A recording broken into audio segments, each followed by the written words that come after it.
the archetypes now. Don't worry too much about this yet. In short, the archetypes are symbolic images that we unconsciously understand. They're images that we unconsciously understand. I actually do have that down. The archetypes are images that we consciously understand. We unconsciously understand. And that's just as simple as, if I said to you someone's a hero, I don't have to tell you what their personality traits are. You already have an idea of what it is to be a hero. And if we go back 1,500 years and talk to some people from the Aztec Empire, and we tell them that someone's a hero, they're going to have the same idea of what a hero is. And if we go back 5,000 years to feudal China, and we tell them about it, they're going to know what a hero is. The same basic characteristics.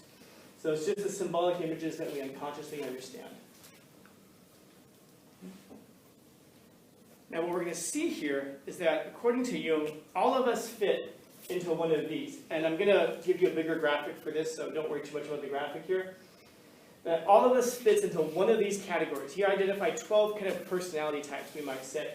You're either the sage, somebody like the wise person, or you're the innocent, you're like a child, you're very childlike, or you're an explorer, or you're a rebel, an outlaw, or you're a hero, or you're a wizard, not necessarily doing magic, I'll explain what I mean by that, or you're a jester, or you're just a regular everyday person, you're none of the other ones, or you're the lover, or you're the caregiver, or you're the ruler, or you're the creator, the artist. You're one of these things right here. And by the way, you can take a test to see which of these things you seem to most identify with. Now, that becomes really important because, as we're going to see, if you know which archetype you are, there's a way of now figuring out what's going to make you happy in life, the kinds of things that you pursue. And you're going to realize that a lot of times, like for example, if you're the rebel, the outlaw, the thing that you're pursuing in life is very different from what like, the jester is going to be pursuing. And if you're a rebel and you're trying to live the life of a jester, you're like a cat trying to live the life of a turtle. They're very different things. A cat will never be happy trying to be a turtle. A turtle will fail miserably at being a cat. You've got to pursue the things that are in line with your personality type. And if you do that, you find joy. One quick warning before we get into those. Each of the archetypes, and again they're listed right here, each of the archetypes here has a corresponding, I guess we could say, shadow type. So for example, if you're a ruler, you're somebody who likes to be in charge, you're going to find out that the thing that motivates you is control. You like having control. Now that doesn't have to mean that you have control over everybody in your life. It just means that you like to have control over certain aspects of your own life. If anybody in here likes to keep lists of things, like you like to keep an agenda of your day and lists to help keep you organized and all that, that might be you, by the way. Because having that list gives you a sense of control and organization. That might be who you are. Problem with it, if you go too far, you're not just the ruler, you're the tyrant. You go too far. Now you try to control people. The hero can become the villain. The innocent person, the childlike person, can become the victim, and so forth. The sage, if you're smart and you're seeking truth and knowledge, if you go too far with it, you become an elitist. That's what I was talking about earlier. You have to find that balance in between. So, I'm going to give you guys a sheet with all of these, so you don't necessarily have to write these down. This is just a graphic that I made for it. So our archetypes are after an ultimate goal. And you'll see that there are 3 here: caregiver, ruler, creator, artist. They're all after structure. The next 3 are after a spiritual journey, connection to others, and then the other one is to leave a mark.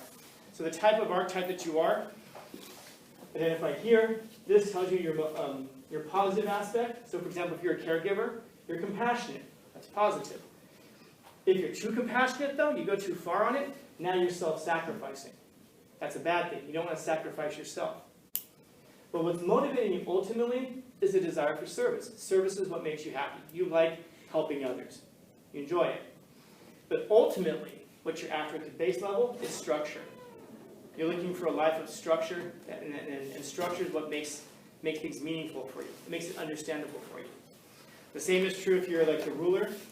If you're a ruler, you're looking for control. That's what you want to have: control over yourself in the extreme form, control over others. But you're seeking the same thing: structure. So here's how something like that would work. If you recognize this about yourself, now you know what your virtue is and what your vice is. If you guys remember Aristotle from last semester, I talked about him, where every virtue was a mean between two vices. So courage, too much courage made you rash, reckless. Too little courage made you a coward. You don't want to be a coward and you don't want to be reckless. You want to be courageous. Same with these things. You want to be compassionate. You don't want to be self-sacrificing. And you don't want to be the opposite of compassionate, because then you're working against your personality type. You're being something other than what you are. And ultimately what you're after is service there. Now, some of you might be this person. Any of you guys have like a grandmother or an aunt who just gives you weird stuff, like a jar of peaches or something? Who's just like, oh, before you go, let me give you this. And they'll just hand you something you have no use for. Caregiver. Take the jar of peaches and thank them. Because if you don't, you're stopping them from being this thing. Now I get it. You might be like, oh, what am I going to do with it? Who cares? Stop being selfish. It's not about you. It's about letting that person be who they are. That's what gives them meaning and purpose. And I get it. It can be a challenge. I wonder if any of you are that person who you just don't like taking gifts from people. You know, like you don't like receiving gifts. Like you're just, I don't like taking stuff from people.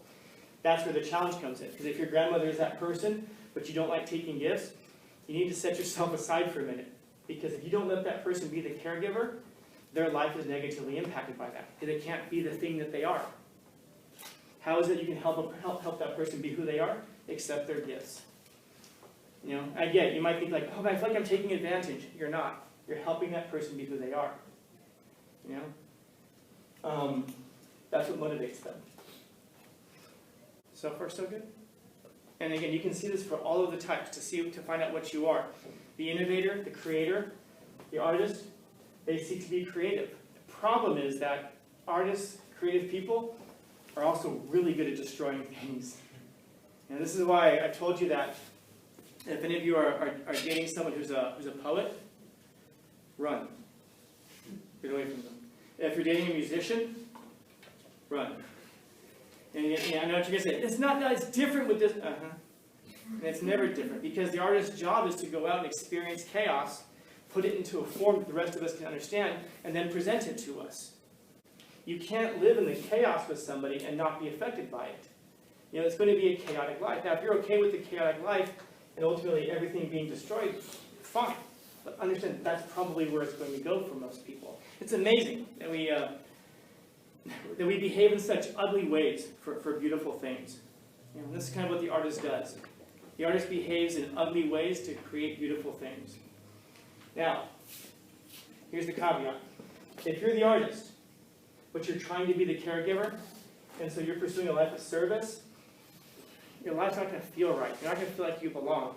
Ultimately, it's not too damaging, because at least you're still providing structure. Ultimately, that's what, you know, but you're going to feel out of place. You're not going to be, you know, you aren't going to be happy, I guess we could say. At least not nearly as happy as you could be. Now, if you are, let's say, the sage, the person the wise person, studious person, you're pursuing intelligent, you know, so your characteristic is intelligence. It's what you've got going for you. Problem is, too much of it makes you an elitist. It makes you think you're better than other people. You know, we see this, by the way, manifest all the time. How many times on social media do we see posts from people, oh my God, the world is so stupid that, and we're so great at pointing out how stupid everybody else is. That doesn't make you a better person, man. The world doesn't need more critics. The world needs more self-awareness. So the more self-aware that you can be, the better a person you're going to become. And you're going to notice that if you're the sage, what you're pursuing is truth. Now, what's the problem with this? Truth and happiness don't go hand in hand, my friends. Truth and the innocent, the childlike person who just wants to be happy. These two things are incongruous. They don't go together. If you're pursuing truth and control don't necessarily go together. Truth and service don't go together. If you're somebody who's a sage right now in the world, I feel bad for you. Because if you're not able to say the things that are true, not just say what you want to say, but if you feel like you can't speak the truth, that stops you from being able to be the thing that you are. Sages have a really hard time in the world right now. Innocents have a pretty good time right now, because you can be open-minded, but don't be too open-minded, because you end up being naive. But you're pursuing happiness. But the sage and the child are pursuing the same thing. It's a spiritual journey. The truth, as we're going to see, especially when we get to Socrates, the truth is a spiritual thing. And this is what Jung is arguing as well. And so forth. I won't go over all of them, but does this make sense? Yes? Can you be like multiple things? Good question. You're going to be predominantly one thing. You might be two things. You might be two things. But you won't be more than two. You won't be more than two. Okay, so we have here the everyman, the jester, the lover. They want to connect to others. The outlaw rebel, the magician, the hero. They want to leave a mark in the world. Now again, important to recognize what you are. Because if you're the innocent, if you're the childlike character, and yet you're trying to pursue the life of the hero, it's not going to work out for you. It's not going to work out for you. Because even if you're successful as a hero, you're not going to be fulfilling the thing that you are, which is open-minded, pursuing happiness on a spiritual journey. Instead, what you're pursuing is the idea of mastering things and leaving a mark on the world. There's a problem that we get to this point where we're like, well, what if I'm the everyday person? And I don't want to be the everyday person. It's not about what you want to be. It's about what you are. And there's nothing that's going to be more powerful in your life than fulfilling what you are. If you are the outlaw rebel, then you be the best outlaw rebel, because it fulfills who you are. And it's going to feel better to you. It will be better for you, but it will also feel better to you in the long run to be the thing that you are, rather than the thing that you want to be. Doesn't matter what Ratatouille says.